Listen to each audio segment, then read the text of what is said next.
Okay, so to start things off, Gabe, can you just talk me through your last fight?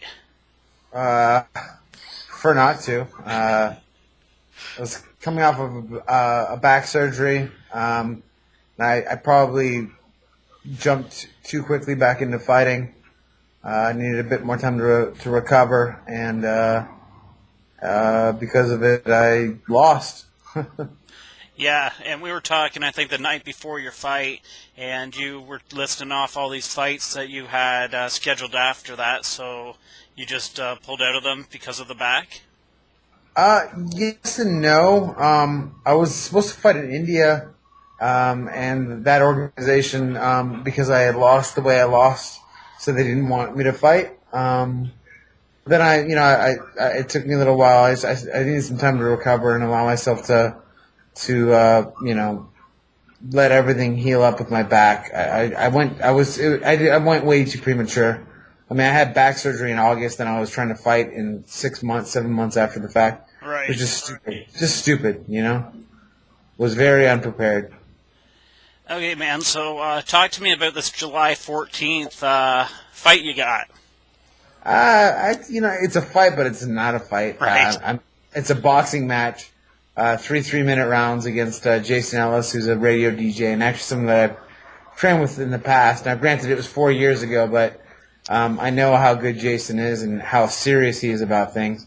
So, I mean, it's a boxing match with headgear. You know, it's not. I mean, for me, I wasn't thinking it's a fight. I was like 3 3-minute rounds. That's a warm up. You know, it's not a fight.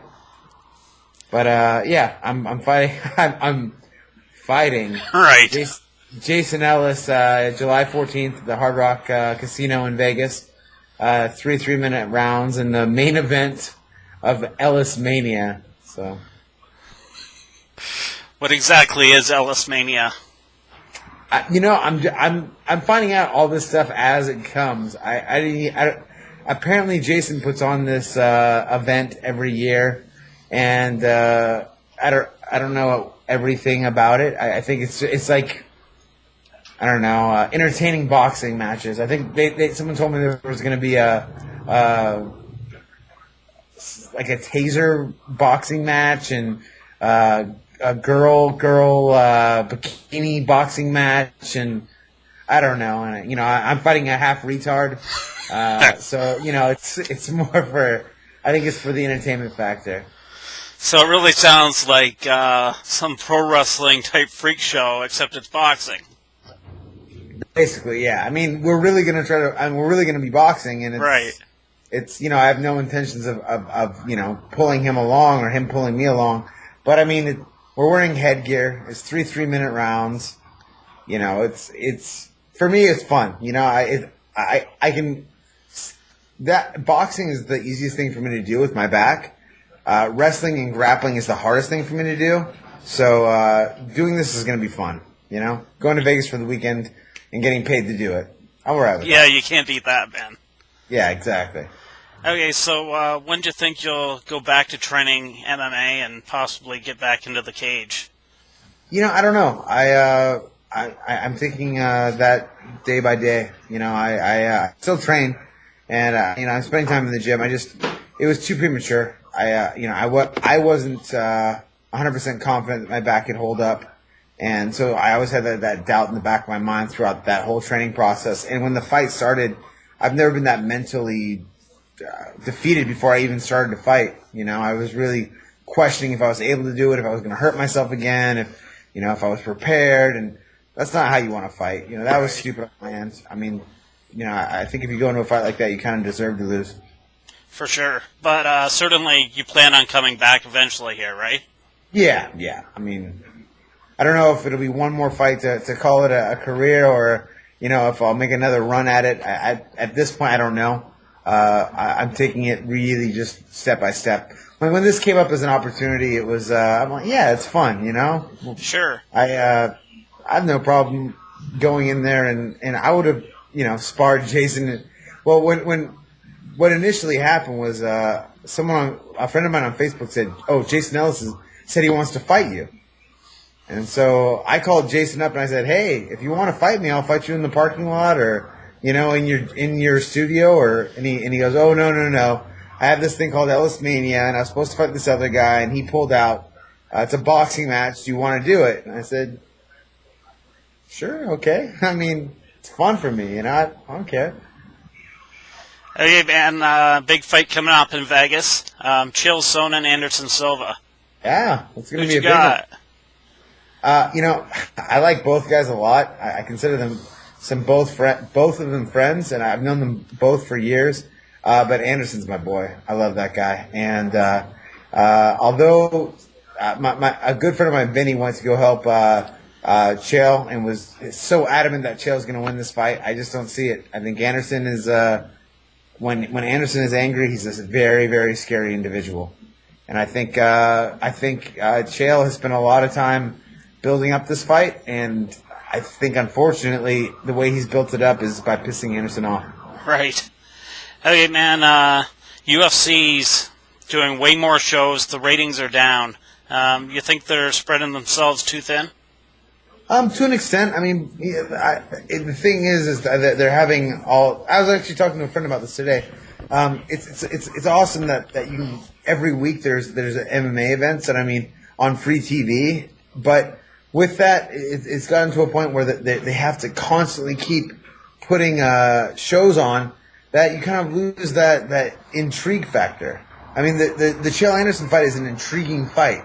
But I can't think of any other fights that I'm like, ooh, I'm really looking forward to that. I mean, I like Ray Maynard a lot, and Clay Guida's tough, but I mean, I didn't care one way or the other, Right. And I'm not even a casual fan, I've been fighting since 2002. I've been interested as a fan of MMA since '97, So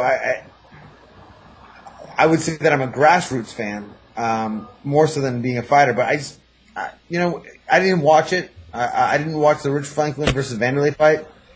I mean, I'm not saying that they're bad fights. I have to, something has to pick my interest. And I mean, the UFC's in a position where they have to have programming almost every week.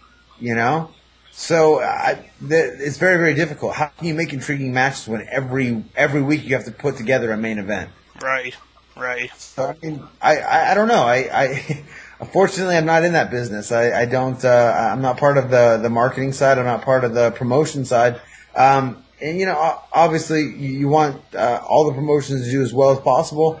But the UFC is in a very tough position. I mean, like I said, for me, fights have to have some type of intrigue. I want to see them, and I mean, Chael has spent so much time building up this fight with Anderson, the rematch, that, I mean, this is probably going to do really good numbers for him.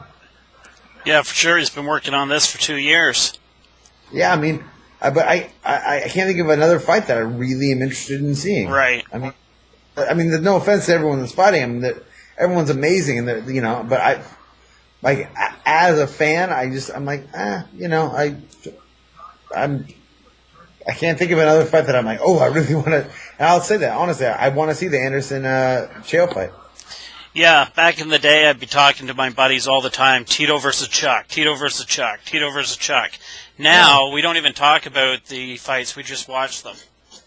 Well, when I first started watching fights, I mean, the first fights I saw were VHS videos. Right. But when I started doing jiu-jitsu and being involved in watching the UFC, it was on every 3 months on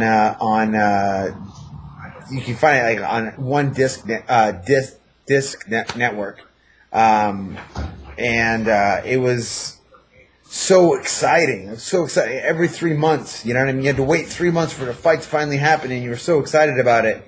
And it was intriguing because the matches were they had to match it up good. And I mean, it's just now. I mean, Joe Silva and Sean Shelby, they've got a tough job. They've got to keep it exciting every event. And I mean, free TV is that's huge. Yeah, for sure, man. Now, tell me, what's the most annoying thing about this sport? The fans.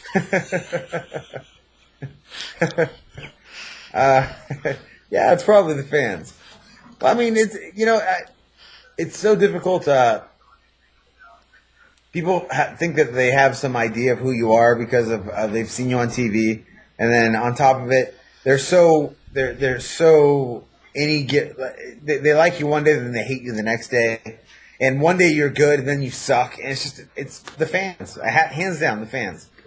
I stopped going to all the forums and doing all that because it was just reading about all this stupidity and just people. I mean, like a perfect example is Fedor. You know, right. Everyone's, Fedor's the best. He's the best. Then he loses. See, I told you he sucks. He's the worst. He's a piece of shit. Oh, he's this. He's that. It's like, dude, how about some respect? You know what I mean? The guy fought 33 times without a loss against the best heavyweights in the world. No matter what you say, like the dude is a stud. You know, and then you're just reading like all these people. Oh, I knew all it took was a good jiu-jitsu guy. It's like he fought Nogueira when Nogueira was in his prime. That's just an example. I mean, there's time and time again. It's like it's just that's hands down the most annoying part about MMA. But you know, it's a double-edged sword because without the fans, then we wouldn't have the sport. You know. Yeah, for sure, man. Anything you'd like to promote? Your Twitter, Facebook. Yeah, I mean, Twitter, Gabe Ruediger. My Facebook fan page, also Gabe Ruediger. There's also my website, which unfortunately I really need to get back to blogging on and spending some more time interacting, but GabeGodzilla.com. I've just been, it's my fault. Can't blame anyone but myself. I've been a complete slack ass.